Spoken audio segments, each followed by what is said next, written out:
పని ఉందా పెట్టుకుని పంచాయతీ అందుబాటులో ఉన్నాడు కాబట్టి పేషెంట్ నువ్వు లక్ష్మణ్ మీరు వెళ్ళి సాయంత్రం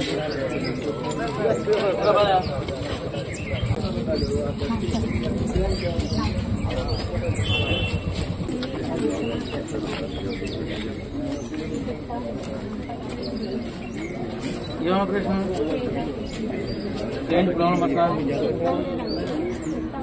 సెట్ అవ్వలేదు సార్. బాత్రూమ్ పేపర్ అది కలిపి స్టాప్లర్ కొట్టేసారు.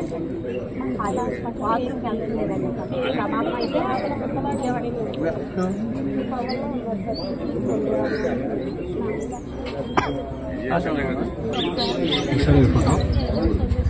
డాక్టర్ కలుపు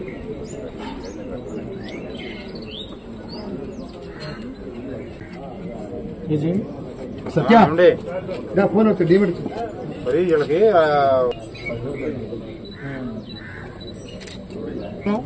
ఆహారం పేగల ముసిపోయింది. ఆ సర్జరీ చేస్తే బాగానే ఉంటుందని చెప్పారండి. ఏమండి ఒకసారి లైన్ లో ఎమ్మెల్యే గారు మాట్లాడతారు.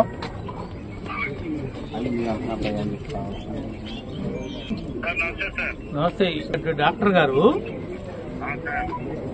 మా కోవల్లో ఒక అతనికి సర్జరీ చేశాడు. ఆ సర్జరీ సక్సెస్ కాలా,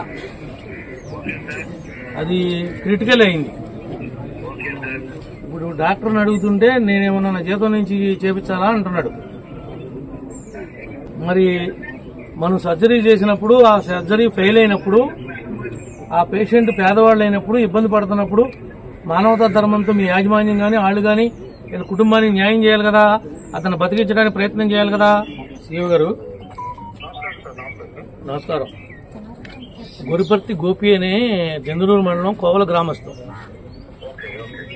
ఇతనికి సర్జరీ చేశారు మన హాస్పిటల్లో. ఆహారం సరిగ్గా తీసుకోలేకపోతున్నాడు, పేగు సన్నగా ఉందని చెప్పి ఆరోగ్యశ్రీలో హ్యాండిల్ చేశారట. అదేమైందంటే సర్జరీ ఫెయిల్ అయింది. ఇప్పుడు వీళ్ళకి అసలు ఏమీ తెలియదు.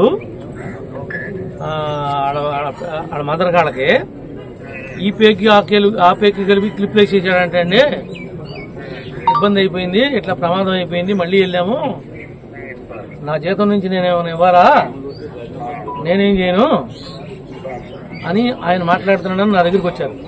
వీళ్ళు మళ్ళీ ఇది కాకోకుండా మణిపాల్కి వెళ్ళారు. వీళ్ళు మణిపాల్కి వెళ్తే 4 లక్షల దాకా ఖర్చు పెట్టారు. ఇప్పుడు ఇంకా రికవరీ పూర్తిగా రాలా. కొద్దిగా మీరు ఆ పేషెంట్ని మన హాస్పిటల్కి పంపిస్తాను, మీరు ఎగ్జామిన్ చేసి డాక్టర్తో మాట్లాడి యాజమాన్యంతో మాట్లాడి ఈ కుటుంబాన్ని ఏ విధంగా ఆదుకోవాలి, ఆయన ఎట్లా బతికించాలనేది మీరు ప్లాన్ చేయండి. మళ్ళీ మీరు నేను ఎక్కడ గొడవపడడం ఇది ఈ పేషెంట్ గురించి. నాకేమో ఇటువంటి విషయాలు తెలిస్తే నేను సరిపెట్టుకోలేను. ఇప్పుడు 4 లక్షలు మణిపాల్లో అయింది.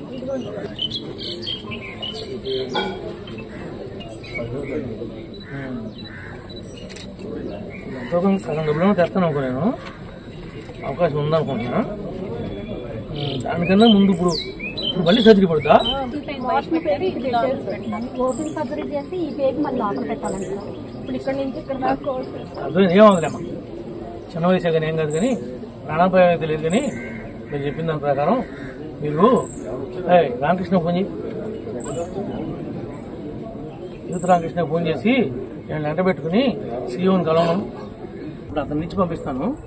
మీరు ఊళ్ళోకి వెళ్ళి రామకృష్ణ వాళ్ళని తీసుకుని మీరు వెళ్ళి వాళ్ళతో మాట్లాడండి, ఏదో ఒకటి వాళ్ళు చేస్తారు. మిగిలిన ఏమైనా ఉంటే చంద్రబాబు గారి నాయుడికి నేను ఎంతో కొంత డబ్బులు మీ పెట్టిన ఖర్చు చూపిస్తాను. ఏమైందమ్మా అసలు? ఆహారం పేరు ముడిసిపోయిందని ఆశ్రమ హాస్పిటల్లో ఆపరేషన్ చేపిస్తే అది సెట్ అవ్వలేదండి. సెట్ అవ్వకపోతే 15 రోజుల దాకా అక్కడే ఉన్నామండి. ఇంకా పేగులు కదలకి రాలా వస్తుందని మెడిసిన్ ఎక్కువ పంపిస్తారండి. అక్కడ మేము ఉండమండి, మేము వెళ్ళిపోతామని చెప్తే బయటికి పంపించేశారండి. మణిపాల్ హాస్పిటల్ తీసుకెళ్ళిపోమన్నారండి. అక్కడి నుంచి మణిపాల్ హాస్పిటల్ వెళ్ళిపోయామండి.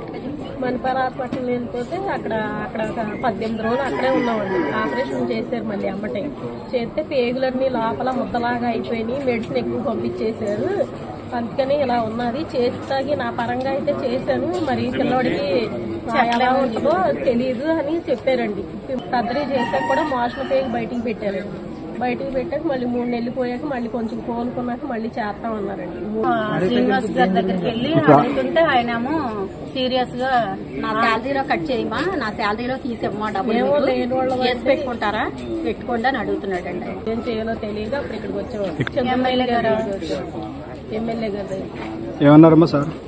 ఆయన నేను కనుక్కుంటాను వాళ్ళకి ఫోన్లు చేసి మాట్లాడారండి. ఎవరి దగ్గరికి వెళ్ళినా ఎవరు పట్టించుకోలేదండి. సార్ చూసి అన్ని నేను చేస్తాను, నా పరంగా నాకు 5 మటుకు నేను చేస్తాను అని చెప్పారండి. చెప్పలేదు.